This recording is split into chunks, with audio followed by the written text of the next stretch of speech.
السلام علیکم ورحمۃ اللہ وبرکاتہ۔ تجوید القرآن کے ایک اور نئے پروگرام کے ساتھ ہم آپ کی خدمت میں حاضر ہے۔ انشاءاللہ تعالی سورۃ البقرہ کی چند آیات کی تلاوت کریں گے اور ان تلاوت میں سے چند آیات کو تجوید القرآن کے ساتھ سمجھانے کی کوشش کریں گے۔ اسی طرح سے آپ پروگرام کے آخری حصے میں اپنے ناظرہ اور ساتھ ہی تجوید القرآن کو مثالوں کے ساتھ بہتر کر سکتے ہیں۔ تو سب سے پہلے تلاوت قرآن کریم کرتے ہیں۔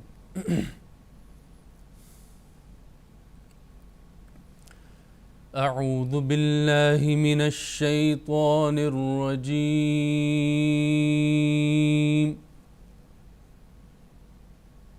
بسم اللہ الرحمن الرحیم۔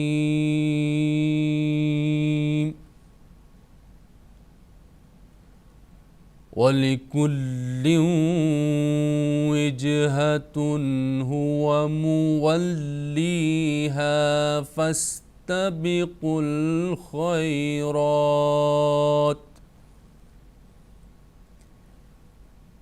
أَيْنَمَا تَكُونُوا يَأْتِ بِكُمُ اللَّهُ جَمِيعًا إِنَّ اللَّهَ عَلَى كُلِّ شَيْءٍ قَدِيرٌ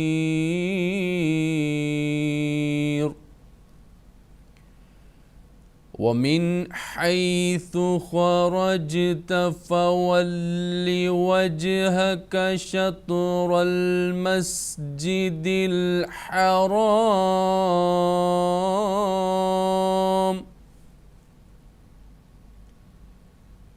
وَإِنَّهُ لَلْحَقُّ مِنْ رَبِّكَ وَمَا اللَّهُ بِغَافِلٍ عَمَّا تَعْمَلُونَ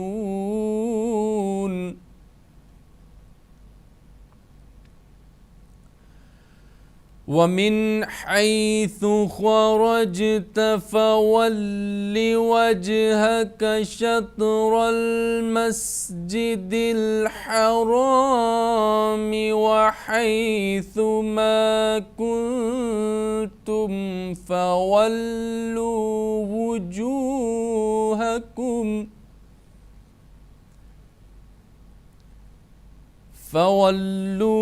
وُجُوهَكُمْ شَطْرَهُ لِئَلَّا يَكُونَ لِلنَّاسِ عَلَيْكُمْ حُجَّةٌ إِلَّا الَّذِينَ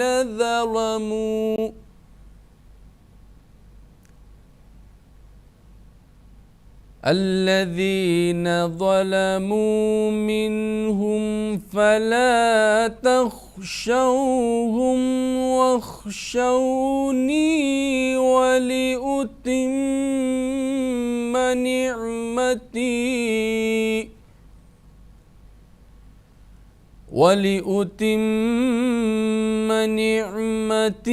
عَلَيْكُمْ وَلَعَلَّكُمْ تَهْتَدُونَ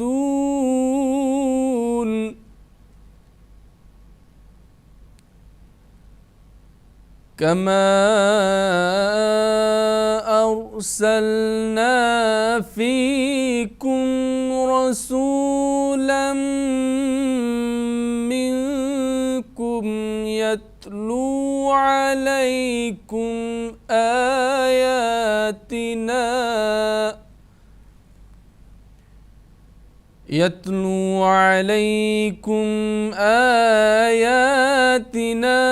وَيُزَكِّيكُمْ وَيُعَلِّمُكُمُ الْكِتَابَ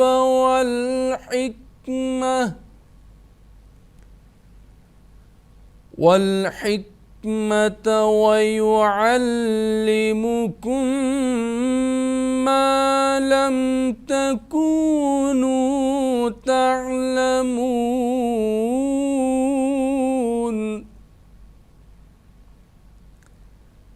فاذکرونی اذکرکم واشکروا لی ولا تکفرون۔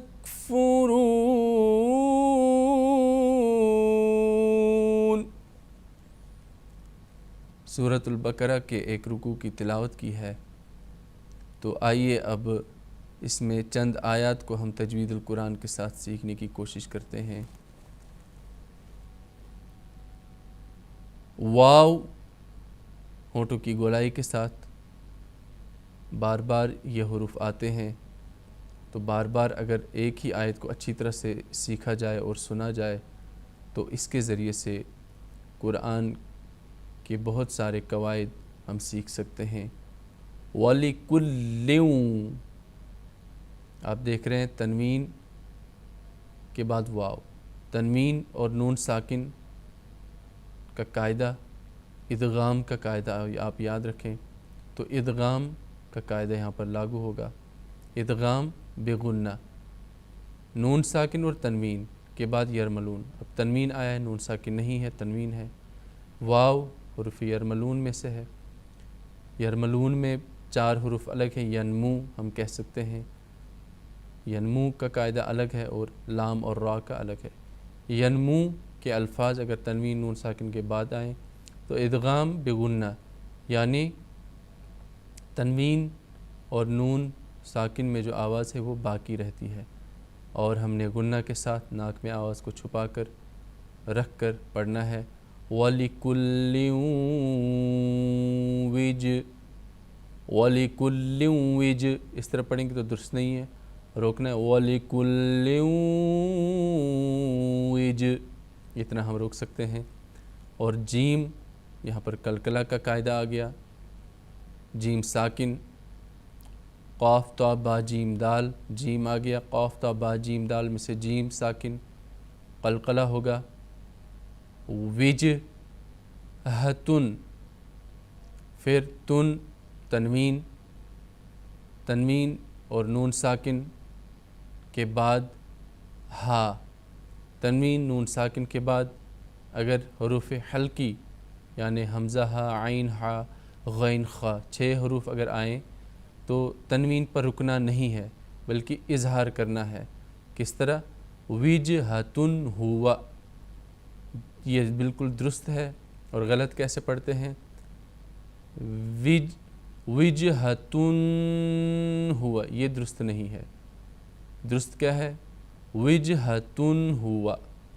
تو تنوین نون ساکن کے بعد آپ نے یاد رکھنے حروف حلقی، تنوین نون ساکن کے بعد حروف حلقی میں سے حمزہ ہا، عین ہا، غین خا کوئی بھی حرف آئے تو تنوین اور نون ساکن کا اظہار ہوگا، یعنی اخفا نہیں ہوگا، ادغام نہیں ہوگا، اقلاب کا قاعدہ بھی آتا ہے اس طرح نہیں ہوگا، تو کیا ہے؟ یہاں پر اظہار ہوگا۔ کس کا اظہار ہوگا؟ تنوین کا اور نون ساکن کا۔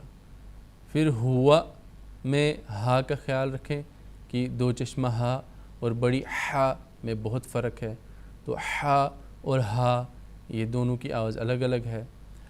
ہا حروف حلقی ہے اور حلق کے بیچ میں سے آواز نکلتی ہے، ہا بھی حروف حلقی ہے لیکن حلق کے نچلے حصے سے آواز ادا ہوتی ہے، تھوڑی بھاری سی۔ ہوا، واو پھر ہونٹوں کی گولائی کے ساتھ ہم پڑھیں گے ہوا، اگر ہوا پڑھیں گے وا جو ہے تو صحیح نہیں ہوگا، ہوا ہمیشہ ہونٹوں کی گولائی کے ساتھ واو ادا ہوتا ہے۔ مولی، مولی پھر واو کو ہم نے ہونٹوں کی گولائی سے پڑھنا ہے۔ لی، یا ساکن سے پہلے کسرہ، تو یہ کیا ہے؟ یا مدہ، حروف مدہ 3 ہے، الف واو یا۔ یا مدہ کیسے بنتا ہے؟ یا ساکن سے پہلے کسرہ ہو تو وہ یا مدہ بنتا ہے، اور وہ اس یا کو ہم لمبا کر کے پڑھتے ہیں۔ مولیہا، تو کئی اس کو غلط پڑھتے ہیں مولیہا، وہ درست نہیں ہے، مولیہا۔ اب یہاں پر پھر الف مدہ آ گیا، الف سے پہلے فتحہ، اس الف کو ہم نے، یہ الف مدہ واو مدہ یا مدہ میں سے ایک الف آ گیا یہ، تو اس الف کو ہم نے لمبا کر کے پڑھنا ہے، الف مدہ ہے، الف سے پہلے فتحہ۔ اب یہاں دیکھیں آپ فَاسْتَبِقُوا، فا جو ہے فا کا لفظ، یہ اردو کے لفظ جو دو چشمہ اور تین نقطے ہوتے ہیں پھا، اس کے ساتھ اس کی آواز ملتی ہے، اور اس کو کئی قرآن پڑھنے والے اردو کے اس لفظ کے ساتھ ملا دیتے ہیں۔ تو یہ فا، یہ بھی جو ہے وہ ہونٹوں سے ادا ہوتا ہے، فَاسْتَبِقُوا، فَاسْتَبِقُوا۔ یہاں پر خیال آپ رکھیں یہ تا نہ ہو اور یہ بی نہ ہو، فَاسْتَبِی بھی کئی پڑھتے ہیں، زیر زبر پیش کو جلدی پڑھنا ہوتا ہے۔ قوف قو، اس کو خیال رکھنا ہے کہ یہ چھوٹی کاف سے ادا نہ ہو، بلکہ جو نقطے والی قوف ہے یہ پر ہوتا ہے یہ قوف، اور جو دوسری والی کیف ہے چھوٹی والی وہ پر نہیں ہوتی، بغیر نقطے والی جو کیف ہے۔ فَاسْتَبِ، یہ قوف کے اوپر کیا ہے ضمہ، اور یہ لام کے اوپر جزم ہے، تو یہ واو الف الف ان پر کوئی حرکت نہیں ہے، اور اگر حرکت ہوتی بھی تو وہ نہیں پڑھی جاتی کیونکہ جزم کے ساتھ قوف مل جائے گا۔ فَاسْتَبِقُل، فَاسْتَبِقُل۔ تو یہاں پر خی میں خا ہم نے کا خیال رکھنا ہے کہ خا حروف مستعلیہ یعنی پر حروف میں سے ہے، پر ہوگا، فل ماؤتھ جس کو ہم کہتے ہیں خا۔ تو یہاں پر یا ساکن سے پہلے زبر، یہاں پر کیا ہے یہ یا لین ہے، ہم لین مطلب نرمی سے ادا کرنا ہے، ہم نے اس کو لمبا جو ہے نہیں کرنا بلکہ ہم نے نرمی کے ساتھ ادا کرنا ہے۔ فَاسْتَبِقُل، فَاسْتَبِقُل خَيْرَا، را کے اوپر بڑی یہ جو فتح اشباعیہ ہم نے اس کو کل سیکھا تھا، کھڑا زبر ہے، خَيْرَا را کے اوپر ہے تو یہ پر ہوگا را۔ اگر کسرہ اشباعیہ ہوتا یعنی کھڑی زیر تو تب باریک ہوتا۔ پھر تا جو ہے یہ ہم اگر یہاں پر وقف کریں گے تو یہ تا ساکن بن جائے گا۔ اس میں یہاں پر ایک بات بتانی ضروری ہے کہ اگر ہم اس کو ملا کر پڑھیں گے تو فَاسْتَبِقُوا الْخَيْرَاتِ أَيْنَمَا ہم پڑھ سکتے ہیں، لیکن اگر ہم یہاں پر رکیں تو اس صورت میں اس خیرات کو ہم اور جو ہے وہ اور را کو ہم لمبا کر سے فَاسْتَبِقُوا الْخَيْرَاتِ، مد عارض وقفی کا قاعدہ یہاں پر لاگو ہوگا۔ عین میں جو ہے پھر یا لین آ گیا، حروف لین کتنے ہیں؟ دو، واو اور یا، اور کیسے لین بن جاتے ہیں، کیسے واو کو نرمی کے ساتھ پڑھتے ہیں اور یا کو کیسے نرمی کے ساتھ پڑھتے ہیں؟ جب واو ساکن ہو اور یا ساکن، دیکھیں یا ساکن ہے واو یہاں ہے نہیں تو یہاں پر یا ساکن ہے، اور دونوں سے پہلے فتح ہو، اس سے پہلے بھی یہاں پر ایک پیچھے اس کی مثال آئی تھی تو یہاں پھر آ رہی ہے این، این پڑھیں گے تو درست نہیں ہے، این، اسی لیے بار بار اعادہ ہو رہا ہے قواعد کا تاکہ جو نئے سننے والے ہوتے ہیں وہ اس کو سیکھ سکیں۔ این، تو یہاں پر کون سا قاعدہ لاگو ہو گیا؟ لین کا قاعدہ، ٹھیک ہے۔ حروف لین کتنے ہیں؟ دو، واو یا۔ کس طرح سے اصطلاح میں پھر آ جاتے ہیں؟ واو ساکن سے پہلے زبر تو واو لین، یا ساکن سے پہلے زبر تو یا لین، مطلب یا لین کو نرمی سے پڑھنا، واو لین کو نرمی سے پڑھنا۔ ایسے ہی زبر کا خیال اور میم کے اوپر جو زبر ہے دونوں کا خیال، اینما، ڈھیلا بالکل نہ چھوڑے، اینما بھی پڑھتے ہیں تو وہ درست نہیں ہے، اینما، تو بیچ میں جو گیپ ہے اس کو ڈھیلا نہ چھوڑیں، جلدی سے ادا کریں۔ ما میں الف مدہ پھر آ گیا، الف سے پہلے زبر، یہ الف جو ہے الف مدہ آ گیا تو حروف مدہ میں سے آ گیا، اس کو ہم نے لمبا پڑھنا ہے۔ تکو، اس میں پھر واو مدہ آ گیا، واو ساکن سے پہلے ضمہ، تکونو، پھر واو مدہ، واو ساکن سے پہلے ضمہ یعنی پیش، تکونو، یأتی، اب یہ کیا ہے؟ یہاں پر الف سے پہلے جو ہے وہ فتح ہے یعنی زبر، لیکن یہ الف نہیں ہے اس وقت، یہ کیا ہے؟ یہ حمزہ ہے۔ اگر یہ الف ہوتا تو یہ خالی ہوتا، تو یہ الف نہیں کہہ سکتے ہم اس کو، حمزہ ہے۔ تو حمزہ کیسے بن گیا؟ الف کے اوپر حرکت آ گئی جو ساکن آنے کی وجہ سے۔ تو یہاں پر آواز بھی حمزہ کے جیسے ہی نکلے گی اور جھٹکے کی آواز آئے گی یاتی یاتی. تو اس طرح سے آپ یہ بات سیکھیں یاتی بکم. اب یہ بیچ میں جو گیپ ہے اس کو بھی ہم نے جلدی سے ادا کرنا ہے, بیچ میں ڈھیلا نہ چھوڑیں. یاتی بکم, کئی یاتی بکم, یہ بار بار اس لیے کہہ رہے ہیں تاکہ ناظر قرآن کریم بھی درست ہو. یاتی بکم, تو اس میں جو ہم سمجھاتے ہیں صرف تجوید ہی نہیں بتاتے بلکہ ناظر قرآن کریم میں جو سادہ باتیں ہیں جن کا خیال رکھنا چاہیے ان کو بھی ہم ساتھ لے کر چلتے ہیں, تاکہ جو چھوٹے بچے ہوں گے اگر وہ اس پروگرام کو اس وقت نہ دیکھ پائیں, بعد میں دیکھیں تو وہ بھی اس بات کو سمجھ جائیں. یاتی بکم, تو یہ بتانا کیوں ضروری ہے, کس طرح غلطی ہوتی ہے, کہاں پر لوگ غلطی کرتے ہیں کہ یاتی بکم, تو وہ کیا بن جاتا ہے, یا مدہ میں چلے جاتے ہیں, حالانکہ زبر زیر زبر پیش یعنی فتح ضمہ کسرہ کو ہم نے جلدی پڑھنا ہوتا ہے, اور جب بھی فتح ضمہ کسرہ دو لفظوں میں آ جائیں اور بیچ میں ان کے گیپ ہو, الگ الگ ہوں, تو اس وقت بھی بالکل آواز کو ڈھیلا نہیں چھوڑنا. ہم نے حروف مدہ کی طرح, حروف لین کی طرح نہیں ہم نے آواز کو کرنا, بلکہ ہم نے ان حروف کو جلدی جلدی سے ملا کر پڑھنا ہوتا ہے, بیچ میں ڈھیلا نہیں چھوڑنا.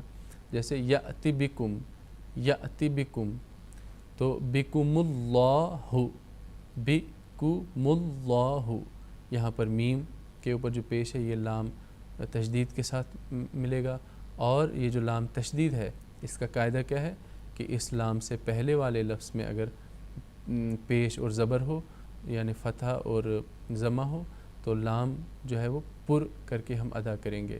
تو یہ جو لام بیچ والا ہے اس سے پہلے والے لام میں بھی اگر یہ حرکت ہو تب بھی وہ حرکت مانی جائے گی, لیکن اس وقت اس میں نہیں ہے بلکہ میم میں ہے تو یہی حرکت مانی جائے گی. تو بکم اللہ, بکم اللہ, تو بکم اللہ پڑھتے ہیں وہ درست نہیں ہے, بکم اللہ درست نہیں ہے بلکہ بکم اللہ.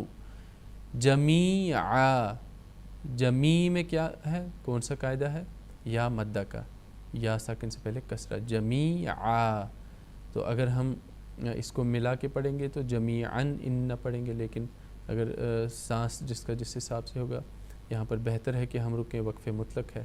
تو جمیعا, اور بھی جو ہم یہاں پر وقف کریں گے تو ہم اس کو مزید اور مد عارض وقفی کی طرح کر سکتے ہیں, کیونکہ الف سے پہلے پھر ایک ہی زبر آئے گا تو یہ الف مدہ میں آئے گا. ان اللہ, نون مشدد اور میم مشدد, یہ کیا ہے, یہ حروف گنہ ہے. نون مشدد میم مشدد, یہ بار بار اس لیے اگر نون مشدد ہے میم مشدد کا ذکر اس لیے کر رہے ہیں تاکہ ساتھ ہی دوسری مثال کا بھی پتہ چلے یا دوسرے حرف کا.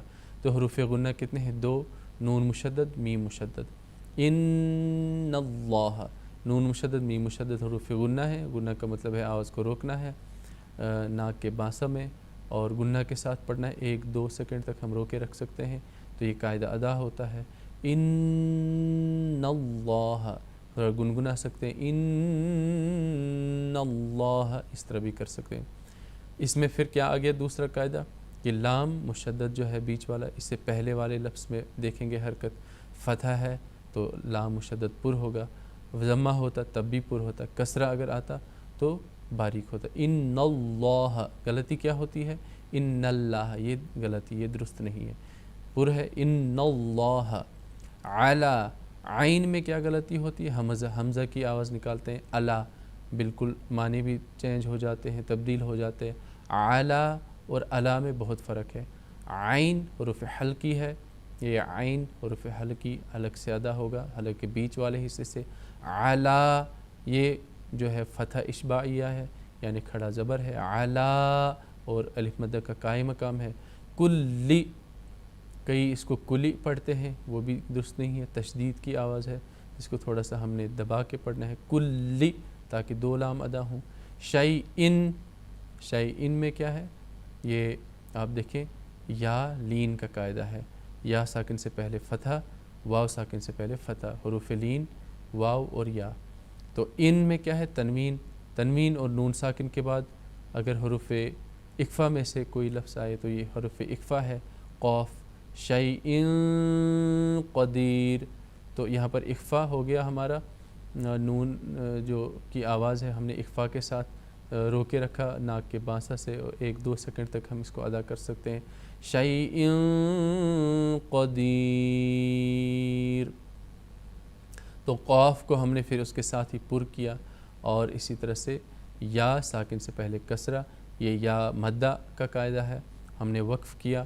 وقف کی صورت میں جو ہے ہم اس کو مد عارض وقفی کا قاعدہ یہاں پر لاگو ہوگا. قدیر، تو یہ را جو ہے یہ جو ہے باریک پڑھی جائے گی، کیونکہ اس سے پہلے والے لفظ میں جو ساکن ہے اس سے پہلے کسرہ ہے. تو ناظرین کرام، ہم نے چند آیات کو قرآن کریم ناظرہ اور تجوید کے ساتھ سکھانے کی کوشش کی ہے.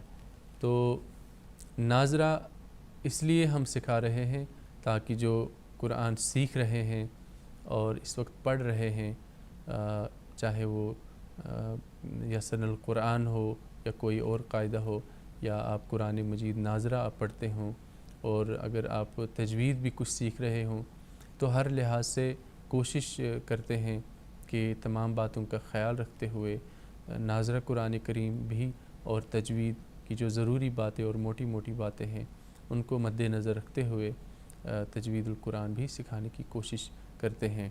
تو اب آئیے ہم پروگرام کے آخری حصے کی طرف چلتے ہیں، جس میں ہم مثالوں کے ساتھ، چھوٹی چھوٹی مثالوں کے ساتھ، ایک ایک الگ الگ مثالوں کے ساتھ الگ طریقے سے قرآن کریم کا ناظرہ اور تجوید جو ہے وہ سکھانے کی کوشش کرتے ہیں. تو آئیے اب ہم ان مثالوں کی طرف چلتے ہیں. آج کا جو سبق ہے وہ ہے تنوین کا قاعدہ ہے یہاں پر. تو آپ دیکھ رہے ہیں یہاں پر، یہاں تنوین میں کیا لکھا ہے، یہاں پر حروف پر 2 حرکات، یعنی حروف پر 2 حرکات. 2 حرکات کیا ہیں؟ یہ 2 حرکات ہیں. یہاں پر جو ہیں یہ 2 حرکات ہیں اور یہ 2 حرکات ہیں. یہ جو ہے یہ 2 زبر ہیں، یہ 2 زیر ہیں، یہ 2 پیش ہیں. ان تینوں کو ملا کے ہم تنوین کہتے ہیں. اسی طرح سے یہاں پر لکھا ہے کہ حرف پر 2 حرکات ہوں. کون سی؟ یہ والی حرکات ہوں. تو دوسری حرکت تنوین کی علامت ہوتی ہے. تنوین لفظ کے آخر میں ایک ساکن نون ہے جو پڑھنے میں تو آتا ہے لیکن نون کی شکل میں اسے لکھا نہیں جاتا. مثلا بقرۃن کا لفظ بقرۃن، یہ انہوں نے اس میں اس کو یہ والا جو لفظ ہے کہاں گیا، یہ والا جی بقرۃن، اور اس کو کیسے بنایا ہے؟ بقرۃن، اس کو کھولا ہے اس تنوین کو، اور یہ اس طرح سے آ گیا ہے. مرضن کا لفظ مرضن اس طرح سے بنایا، اور سفرن کا لفظ سفرن اس طرح بنایا ہے. تو اب اس کی مشق ہم کرتے ہیں. ہم نے ان چیزوں کو قرآن کریم کے پہلے والے حصے میں جو ہم سکھاتے ہیں یہ بار بار آ رہی ہیں یہ چیزیں، تو آپ بھی مشق کیجئے. جہرتن، عمیٌ، رؤوس، رؤوف، امور، عاد، الوف، غشاوۃ، فاکہۃ، رجوم، ناعمۃ، کتب، باسرۃ، نافلۃ، ناظرۃ.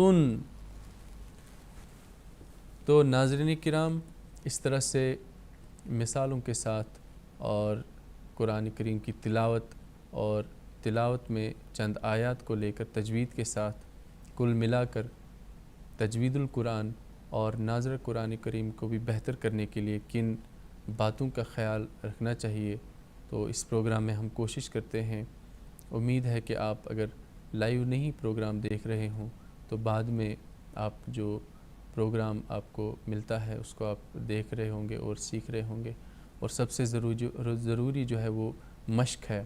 اگر ہم صرف سنیں گے اور سیکھیں گے اور پڑھیں گے اور مشق نہیں کریں گے تو جتنی مشق ہم کریں گے اتنا زیادہ بہتر ہے.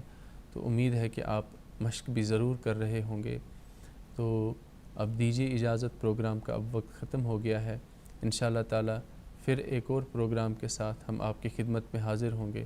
تب تک کے لیے السلام علیکم ورحمۃ اللہ وبرکاتہ.